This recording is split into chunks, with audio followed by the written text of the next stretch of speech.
Hello everyone, स्वागत है आप सभी का हमारे नए सेशन में। देखिए, अभी अभी कल यूपीपीसीएस का प्रीलिम्स पेपर हुआ था। उसी पर एक छोटा सा डिस्कशन रखा गया है कि कैसा पेपर था, उसके एनालिसिस के बारे में थोड़ी सी चर्चा करेंगे। ठीक है। और जिन्होंने अभी 25 में दिया है वो क्या कर सकते हैं आगे, और जो 26 वाले एस्पिरेंट्स हैं वो क्या सीख ले सकते हैं इससे, वो सब के बारे में जानेंगे। तो आपके लिए सही समय है कि आप पहले ही सीख लें, क्योंकि फिर अगली बार आप ये कहें कि पैटर्न बदला है तो वो गलत बात होगी। चलिए थोड़ा सा देखते हैं। देखिए, मेरी तरफ से इसकी समरी में ये है कि ओवरऑल पेपर डीपली पेपर पूछा गया था। ठीक है।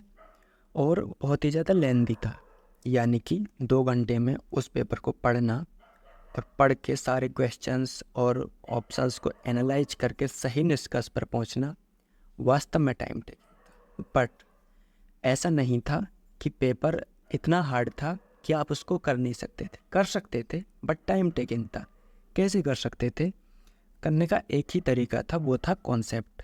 यदि आपके कॉन्सेप्ट्स क्लियर हैं तब तो आप वेल एंड गुड परफॉर्मेंस करते पेपर में, और यदि नहीं हैं तो फिर आपको निराशा हाथ लगी होगी पक्का। और दूसरी चीज़ थी स्ट्रेटजी, जो कि बनती है प्रैक्टिस से। जिस व्यक्ति ने पेपर स्ट्रेटजी के साथ सोल्व किया, जिसने शुरुआत के 10 से 15 मिनट में ये देख लिया कि पेपर का नेचर कैसा है और उसमें किस टाइप के सवाल को छोड़ना है, वो पेपर अच्छा करके आया है। बाकी एक ब्रीफ ओवरव्यू मैं आपको देता हूँ। देखिए, पॉलिटी सेम जैसा अब तक पूछता था वैसा ही पूछा है। आसान था, बहुत मुश्किल नहीं था, वास्तव में लेंदी था, बट फिर भी क्वेश्चन सारे डुएबल थे, कुछ को छोड़कर आसान थे, तो इसमें बिल्कुल भी कोई इशू नहीं था। दूसरा, मॉडर्न हिस्ट्री ऑप्शंस में ज़रूर घुमाया गया था, बट फिर भी क्वेश्चंस कर ले जाता वो व्यक्ति जिसने अच्छे से तैयारी की है। और जिसकी तैयारी कमज़ोर है फिर उसके लिए तो आप ये नहीं कह सकते कि पेपर हार्ड है। तीसरा, एनवायरनमेंट बहुत ही अहम भूमिका निभाई है इस बार के पेपर में। बहुत सारे क्वेश्चंस थे एनवायरनमेंट के और वो काफ़ी आसान थे।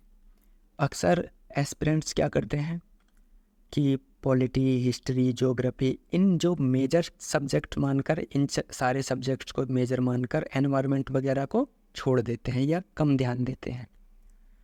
बट इस बार एनवायरनमेंट खेल गया, और जो भी अच्छे से कॉन्सेप्ट के साथ एनवायरनमेंट को पढ़कर गया होगा उसको बहुत सारे क्वेश्चंस की लीड मिली है डेफिनेटली। नेक्स्ट, ज्योग्राफी हर साल की तरह वही पूछा है। ह्यूमन ज्योग्राफी का पोर्शन ज़्यादा था, वर्ल्ड ज्योग्राफी का भी उसमें काफ़ी कुछ पोर्शन था। हालांकि काफ़ी क्वेश्चंस ऐसे थे जिन्हें आपको देखते ही छोड़ देना चाहिए था, क्योंकि वो ज़रूरी है कि कौन सा क्वेश्चन छोड़ना है और कौन सा पकड़ना है। ये तो आप प्रैक्टिस से ही सीखते हैं, और जो आपको आपके मेंटर या गाइड बताते हैं उससे सीखते हैं। ठीक है। तो कुछ क्वेश्चन छोड़ने वाले थे, लेकिन फिर भी डुएबल था। लेकिन डुएबल उनके लिए ही था जिन्होंने कॉन्सेप्ट के साथ पढ़ा है। उन्होंने नहीं जिन्होंने वन लाइनर्स रट कर चले गए, नहीं, कॉन्सेप्ट के साथ। नेक्स्ट मेरी तरफ से है साइंस। साइंस भी एक ऐसा सब्जेक्ट है जिसकी हमेशा उपेक्षा कर दी जाती है, खासकर पीसीएस के बच्चों द्वारा। प्रीलिम्स में इजी आया था, डुएबल आया था, और जो भी साइंस को तैयार करके गया था एनवायरनमेंट की तरह ही वो पेपर में लीड लेकर गया है। ठीक है। वो बाकी बहुत सारे बच्चों से, मतलब अधिकांश बच्चों से आगे रहे हैं वो लोग जिन्होंने एनवायरनमेंट और साइंस को पढ़ा था। ठीक। नेक्स्ट बात कर लेते हैं यूपी स्पेसिफिक। बहुत हार्ड था, डीप था, छोड़ देने लायक क्वेश्चंस थे। 2-4 सॉल्व हो जाए तो अच्छी बात है, अदरवाइज स्किप। ऐसे प्रश्न थे। और कोई ये ना सोचे कि मैं बहुत ज़्यादा पढ़ लेता तो इन प्रश्नों को हल कर लेता, नहीं। आप कितना ही भी पढ़ लेते फिर भी ये इन प्रश्नों को आसानी से सॉल्व करना नहीं था। आसान नहीं थे पेपर में उस प्रेशर में बैठ के सॉल्व करना, तो इनके बारे में नहीं सोचना, ये एक्चुअल में हार्ड था। वैसे ही इकोनॉमिक्स तो देखो पिछले साल के पैटर्न पर ही था। कुछ योजनाएं पूछी गई थी, कुछ क्रोनोलॉजीज पूछ ली गई थी। बहुत ज़्यादा क्वेश्चन नहीं थे, बट जो भी थे वो डुएबल थे। बट डुएबल फिर से उनके लिए थे जो कॉन्सेप्ट के साथ पढ़ कर गए हैं। वन लाइनर्स के लिए और घटना चक्र वालों के लिए कम थे। Next is current affairs. भाई बहुत ही डीप पूछी गई थी, लेंथी क्वेश्चंस थे।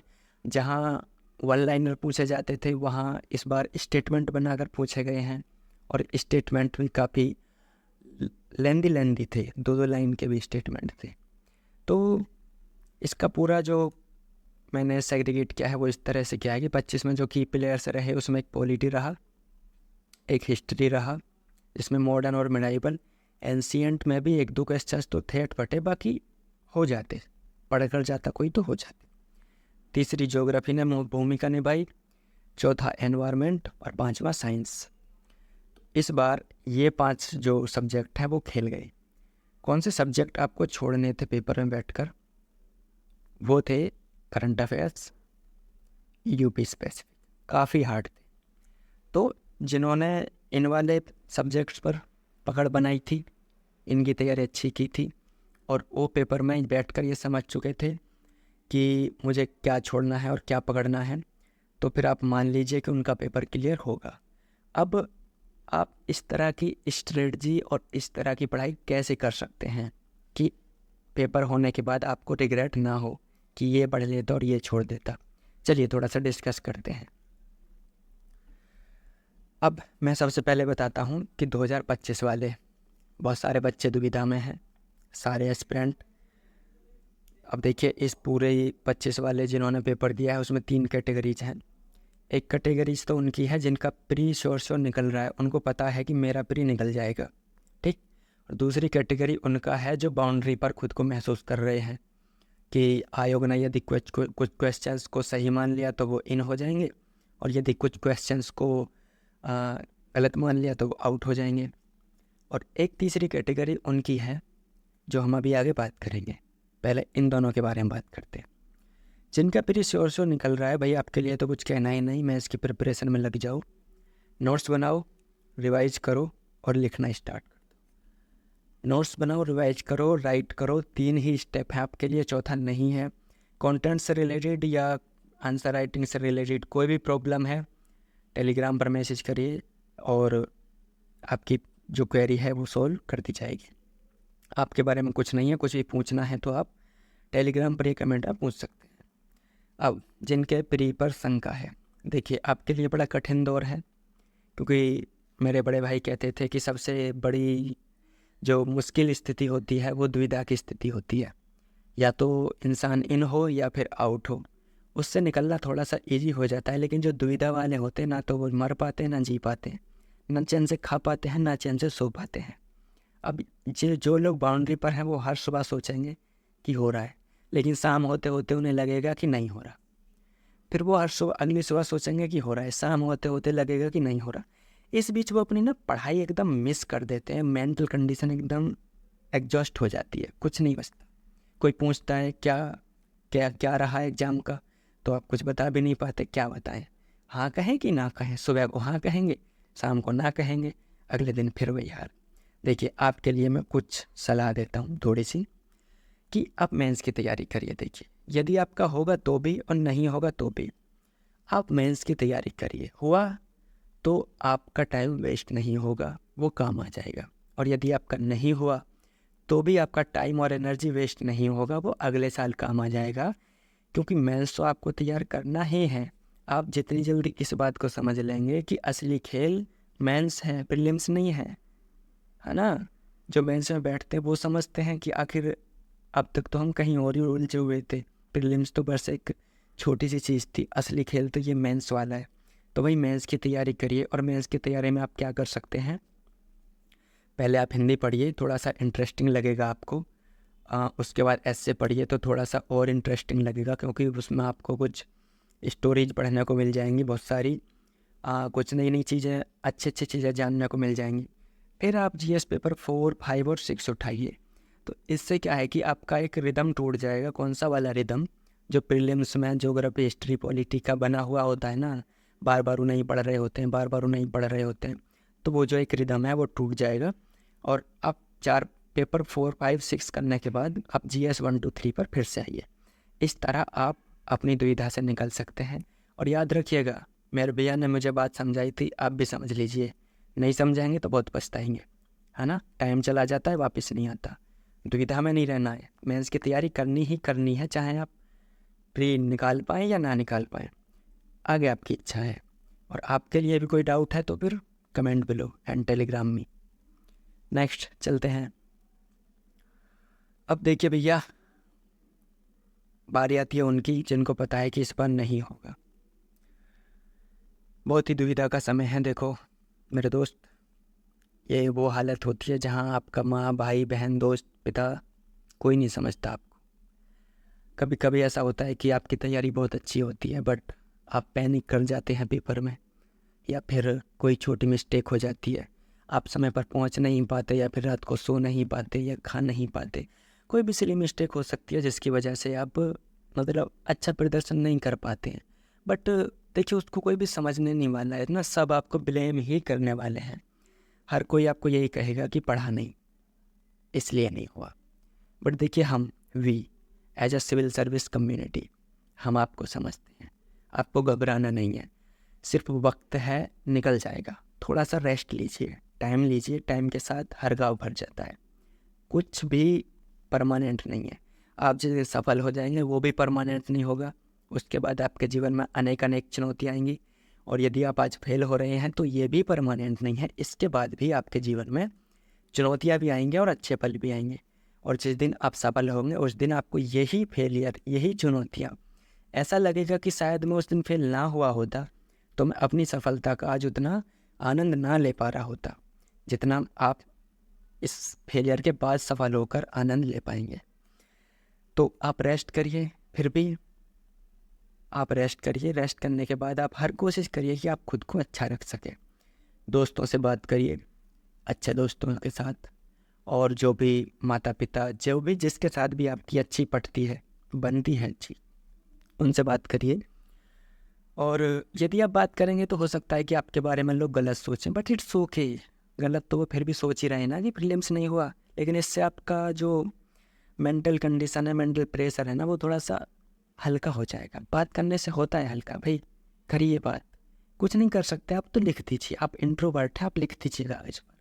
कोई भी प्रॉब्लम आ रही है लिखिए, फाड़ कर फेंक दीजिए। कोई भी प्रॉब्लम आ रही है आप उसको रिकॉर्ड करिए और डिलीट कर दीजिए, देखना आपका मन हल्का हो जाएगा। लेकिन फिर भी आपको लगता है कि नहीं, मैंने हर कोशिश कर ली बट मैं तो इससे बाहर ही नहीं आ पा रहा, तो we are here for help you. आप हमें व्हाट्सएप कर सकते हैं, टेलीग्राम पर मैसेज कर सकते हैं, कमेंट कर सकते हैं। आप अपना कॉन्टैक्ट कमेंट में छोड़ सकते हैं। हमारी टीम, हमारा इंस्टीट्यूशन, हमारी एकेडमी आपको कॉन्टैक्ट कर लेगी। बट एकदम परेशान नहीं होना है। We are with you. We as a civil service community, we are with you always. मैं और मेरे जैसे और भी बहुत लोग हैं जो आपके साथ हैं। आप अपनी बात शेयर करिए, हिम्मत नहीं हारनी है, ठीक है।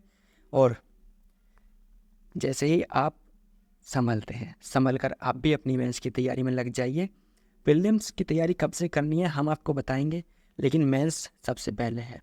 और आप भी ऐसे ही करिए, हिंदी पढ़िए, ऐसे पढ़िए, और जीएस के पेपर्स में 4-5-6 पहले उठाइए, फिर 1-2-3 उठाइए। क्योंकि इससे थोड़ा सा वो मतलब मोनोटोनस जो होता है, नीरसता होती है, वो ख़त्म हो जाती है। अभी वही हिस्ट्री पॉलिटी पढ़ते पढ़ते आप हिंदी पढ़ेंगे, ऐसे पढ़ेंगे तो आपकी रुचि बढ़ेगी, आपको इंटरेस्ट जगेगा पढ़ने में, ठीक है। तो ये हो गया। इससे आगे कुछ भी है तो आप कमेंट कर सकते हैं।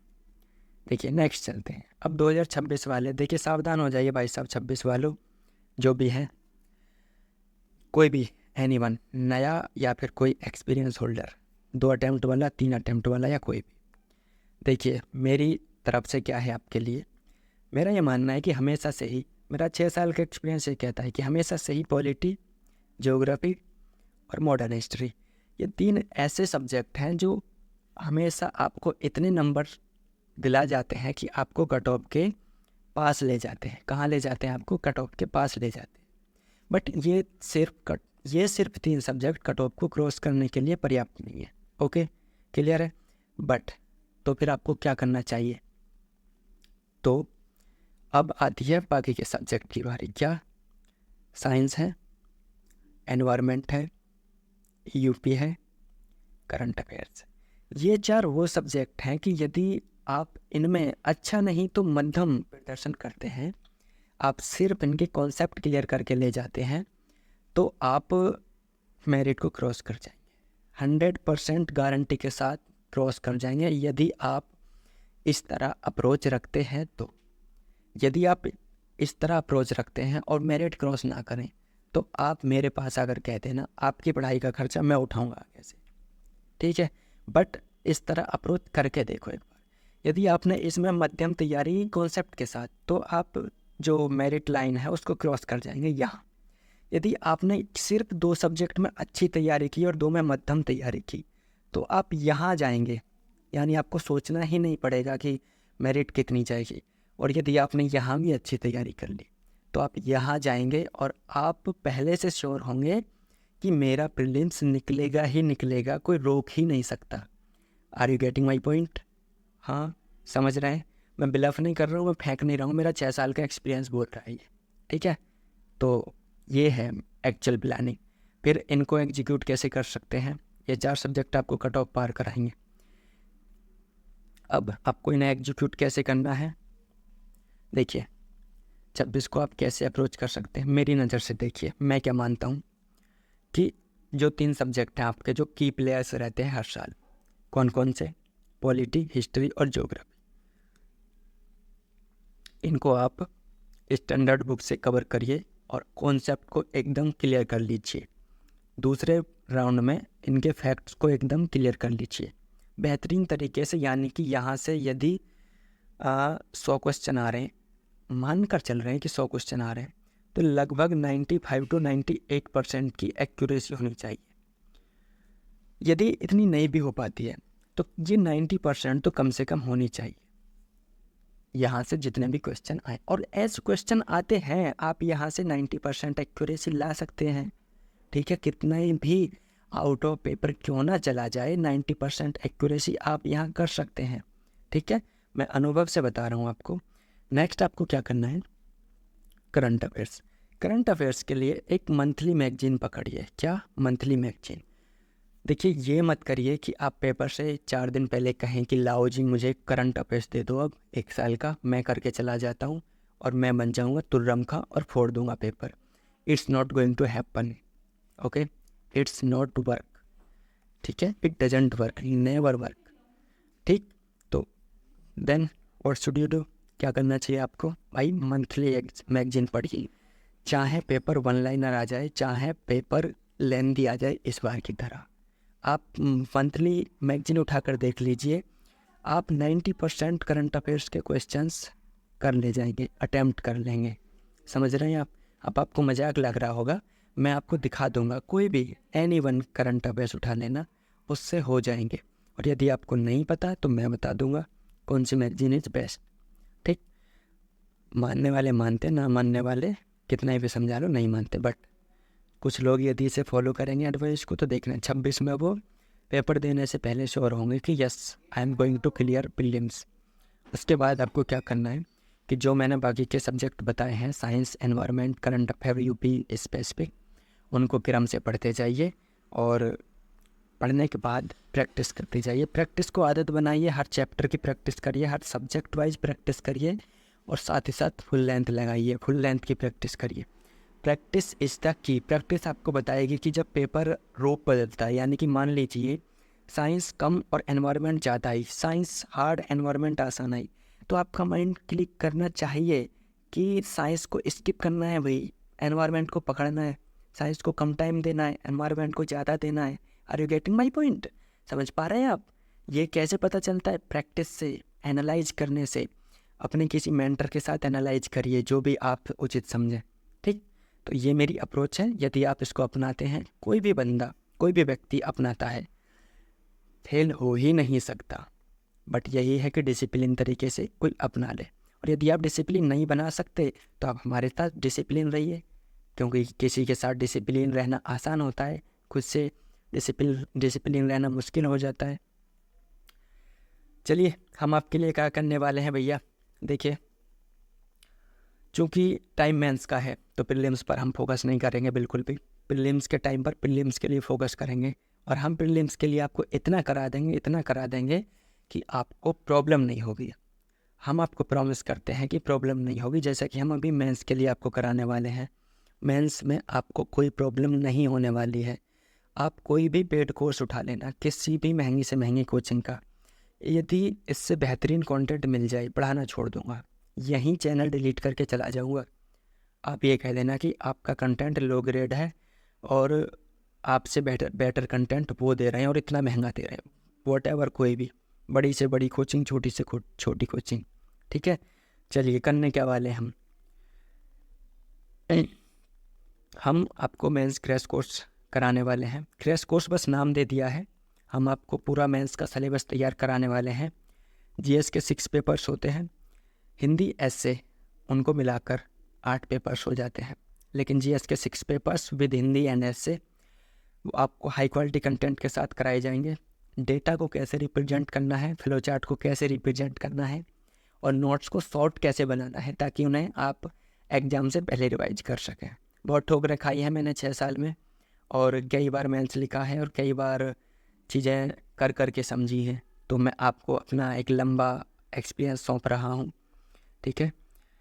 क्वेश्चन एंड आंसर फॉर्मेट में आपको बहुत सारी चीज़ें प्रोवाइड कराई जाएंगी। This is the best way, one of the best way to cover GS mains, ठीक है। Cover GS mains of UP PCS, specially UP PCS. आप देखना, ये आपके लिए रामबाण साबित होने वाला है।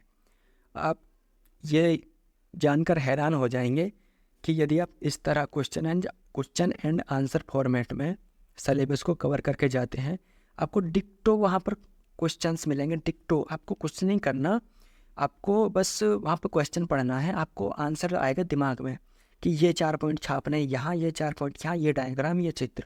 और विदिन, आप जो बात करते हैं ना कि मैं 7 मिनट में आंसर पूरा नहीं कर पा रहा, 4 मिनट में आप आंसर लिख देंगे। 4 मिनट में आप कह रहे होंगे क्या मजाक कर रहे हैं सर। यस, मैंने लिखा है 4 मिनट में।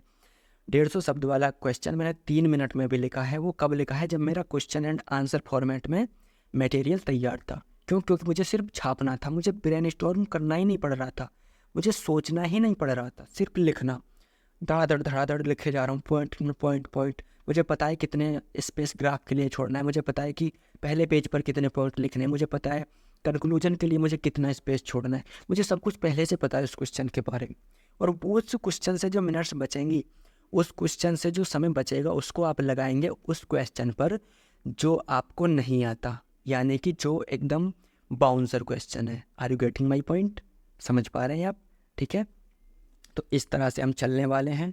और यदि आप इसको समझ पाए तो ये 2 आपके लिए बल्ले बल्ले हो जाएगा। नहीं समझ पाए तो फिर अगली बार फिर इसी तरह हम आपको डिस्कस करते मिलेंगे कि आपका नहीं हुआ 2026 में, तो आप अब ये कर लीजिए, आप हमसे बात कर लीजिए, ठीक है। तो उस स्थिति से बचना है, क्लियर करना है भाई, प्रीलिम्स क्लियर करना है, मेहनत करनी है। जो मेहनत कर लेगा वो प्रीलिम्स क्लियर कर लेगा। हम आपको प्रैक्टिस भी कराएंगे। अब आप कहेंगे सर आप तो ये सब कुछ ही करा दे रहे हैं। हाँ भाई, सब कुछ ही करा दे रहे हैं हम, और ये जनहित में की गई पहल है। मैंने वो उस बोझ को झेला है कि जब एक बच्चा ग्रामीण बैकग्राउंड से आता है और वो अपनी मेंस की फ़ीस के लिए कुछ पैसे नहीं जुटा पाता और उसका मेंस बिगड़ जाता है और उसको कोई गाइड करने वाला भी नहीं है। तो मेरी पूरी कोशिश रहेगी कि अब मैं वो कर पाऊँ कि बाकी किसी और बच्चे का मेंस ना बिगड़े, और देखना मैं ऐसा कर दूँगा। इतना डेटा, इतना कंटेंट आपको प्रोवाइड करा दूंगा कि कोई भी बच्चा ये नहीं कह सकता कि मेरा मेंस बिगड़ गया। क्यों? क्योंकि मेरे पास पैसे नहीं थे, मेरे पास साधन नहीं थे, या मेरे पास कंटेंट नहीं था, इसलिए बिगड़ गया। ऐसा नहीं कह पाएगा। और साथ ही साथ ऑडियो इवैल्यूएशन हम आपको कराएंगे। आप हमें लिख कर भेजिए, और उसे लिख कर भेजने के साथ हम उस पर आपको बोल कर समझा देंगे, जिस तरह अभी आप सुन रहे हैं ना, इस तरह। क्योंकि मैं आपको लिख कर कहाँ तक बताऊँगा और मैं कहाँ तक लिखूँगा? जो आप आंसर लिख कर भेजेंगे मैं उस पर कहाँ तक लिखूँगा? आप ही बताइए, कोई व्यक्ति कहाँ तक लिख सकता है? बोलने के लिए तो क्या है कि मैं आपको पर्सनलाइज तरीके से, व्यक्तिगत तरीके से बता सकता हूँ आपके लिए कि आपकी क्या कमियाँ हैं, क्या नहीं है, बट उतना लिखना पॉसिबल नहीं होता। तो audio evaluation is possible and easy, आपके लिए भी और मेरे लिए भी, ठीक है। तो चलिए इसको यहीं ख़त्म करते हैं। सेशन में बने रहने के लिए थैंक यू। और आपकी कोई भी यदि क्वेरी है तो हमसे आप टेलीग्राम पर जुड़ सकते हैं, और कमेंट में तो आप जुड़ ही सकते हैं। चलिए, धन्यवाद।